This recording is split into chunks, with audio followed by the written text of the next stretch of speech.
I'm Terrence Lee. What's happened in Chicago since George Floyd was murdered? CPD rewrote its rules on force and restraint.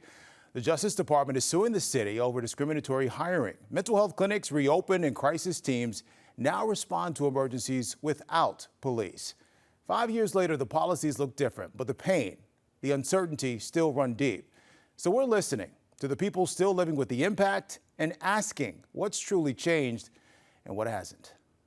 I remember that moment feeling different. It felt different. Derek Chauvin seemed to have this vacant look in his eyes as he slowly leaked life from George Floyd's body like a bike tire. George Floyd's murder jolted the world and forced a racial reckoning across Chicago. In the streets, in classrooms, in boardrooms.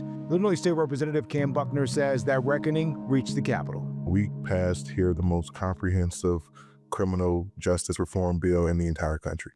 It redefined what the use of force standards were. It expanded certification for officers who commit misconduct.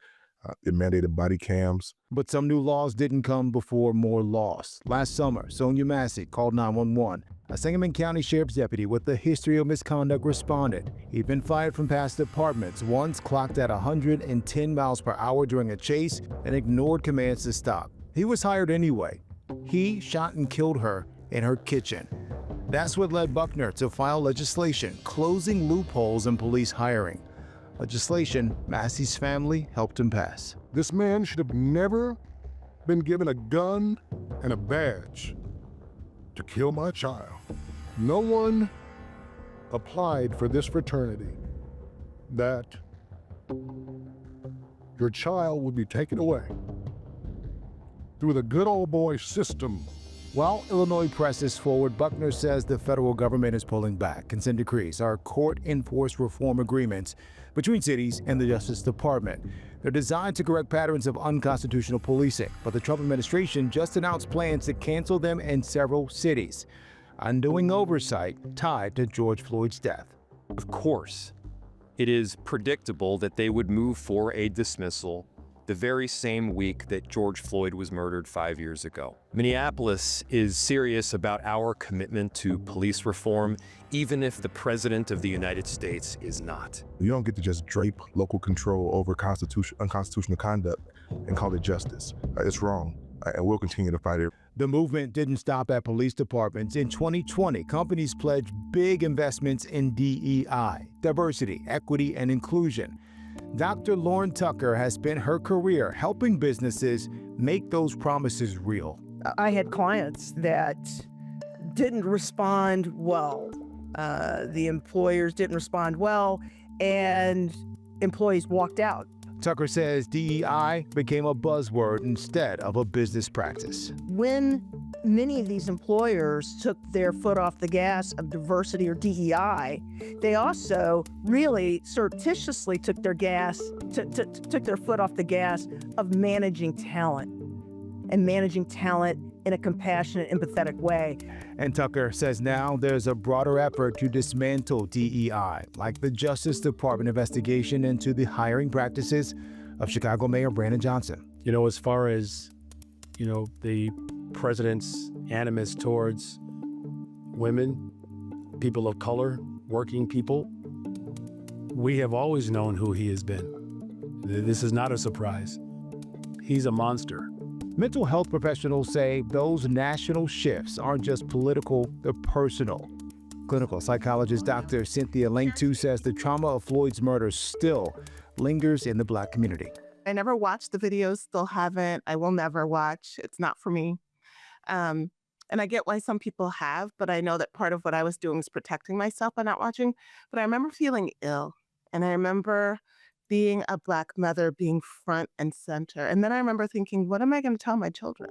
That moment, having to find the words for your kids, captures what experts call racial trauma. It's not always triggered by a slur or a news headline. Dr. Langtu says it shows up in the quiet, in how you move, where you go. She felt it most when her teenage son, just being a kid, wanted to race her home on foot after dinner. And I had this moment of, please don't hurt my boy when you see him running down the street. right? And then the conversation is, do I have that conversation with him? Do I keep it to myself? How much do I share? Do I tell him to look around and be careful, right? But not careful of other people, him being scared of other people, but other people being scared of him. And that's part of the racial trauma, the insidious nature of having to be vigilant. 5 years later, people don't agree on what Floyd's murder meant or what, if anything, changed because of it. Pew Research shows nearly 3/4 of Americans say the focus on race did not improve the lives of Black people. Dr. Lang, too, sees that disconnect every day. Most people said the murder of George Floyd was wrong. That was not okay. What we saw was an overreaction. I don't know that everybody thought it was racially motivated. I don't know that everybody thought that it called for a racial reckoning. And I think that we are seeing that divide right now. Yet, where systems pull back, people push forward for justice. Hopefully we don't have to continue to learn the names of folks who suffered the ultimate fate, folks like Sonia Massey, folks like George Floyd, in order to make that change happen. For accountability, We have got to stop this blame game and start building solutions, because this finger pointing at each other, blaming each other for their personal failures as to why they've gotten to where they are. and for resilience. I think about this whole boots on the ground this summer and the joy. Because, folks are going to line dance and they're going to come together, and things are hard, but they're going to dress up nice and they're going to learn and they're going to laugh, and it's going to still be hard, but they're going to find their way. We are going to find our way.